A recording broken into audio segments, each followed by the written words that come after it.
Selamat datang di podcast kita yang selalu ngebahas duit, aset, dan strategi biar hidup makin cuan. Kali ini kita bakal ngebahas satu hal yang sering bikin orang mikir dua kali pas minjem uang ke bank, yaitu agunan. Nah, jangan keburu serius dulu, karena kita bakal kupas tuntas dengan gaya santai. Biar kalian semua ngerti apa itu agunan, kenapa penting, dan gimana cara maininnya biar nggak kejebak. So, stay tune. Sebelum membahas topik, perkenalkan nama saya Muhammad Yuda Maulana. Perkenalkan, nama saya Haikal Isyam Al-Wafa. Perkenalkan, nama saya Arya Bakhtiar. Oke, kita akan bahas yang sering banget ditanyakan masyarakat, yaitu soal agunan atau kolateral dalam dunia perbankan. Nah, kita udah bersama narasumber yang paham banget soal ini. Kak, boleh jelasin secara sederhana apa sih yang dimaksud dengan agunan?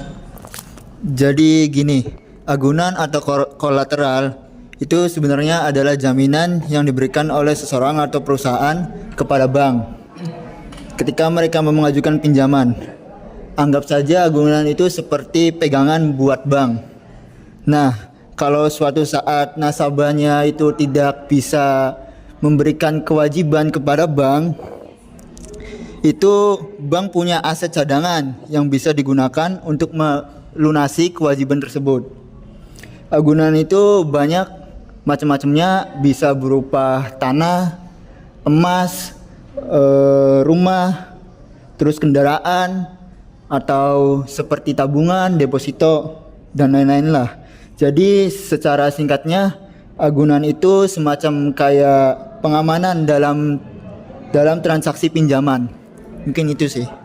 Oke, berarti fungsinya lumayan vital ya? Iya. Terus kenapa sih agunan selalu jadi syarat penting waktu orang mau ngajuin kredit atau pinjaman di bank?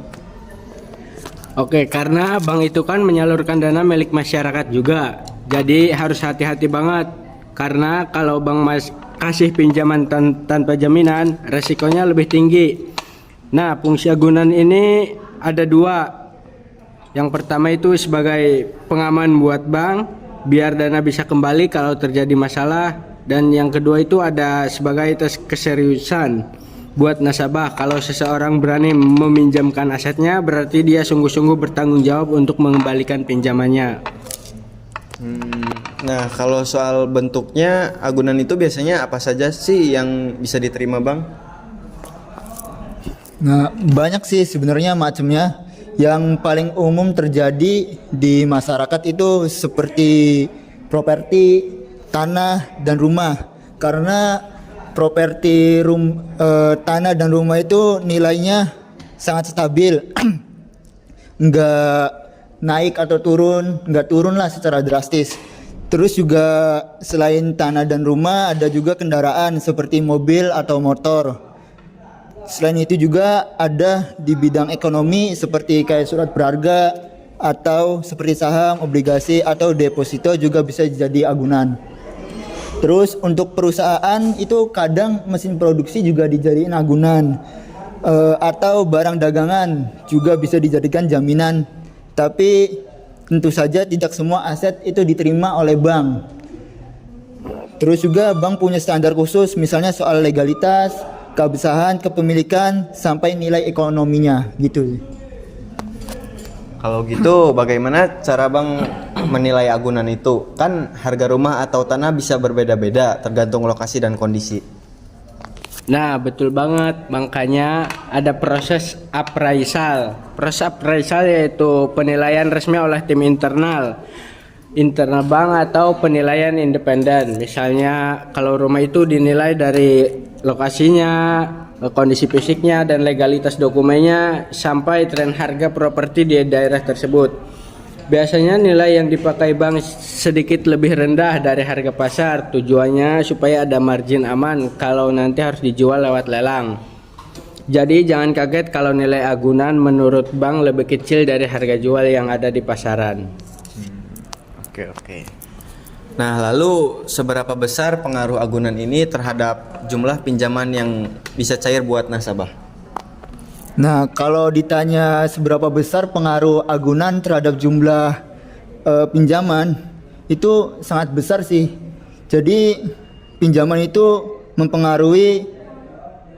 agunan itu mempengaruhi jumlah pinjaman. Bank biasanya itu pakai rasio yang disebut juga LTV atau loan to value. Jadi misalnya agunan itu nilainya 500 juta.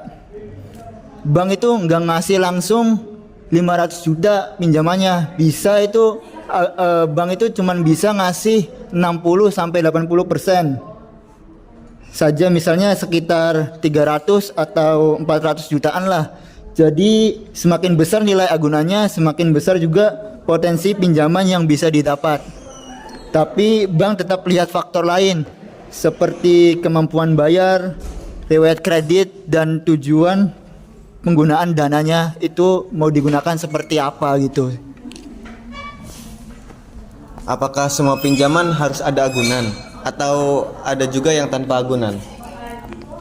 Enggak semua, karena ada produk yang disebut dengan KTA atau biasa disebut dengan kredit tanpa agunan. Biasanya jumlah lebih kecil dan bunganya lebih tinggi karena risikonya besar. Bank memberi limit rendah. Ini cocok untuk kebutuhan mendesak atau konsumtif seperti biaya sekolah, kesehatan, atau renovasi ringan. Kalau untuk KPR atau modal usaha skala besar, hampir pasti bank minta agunan.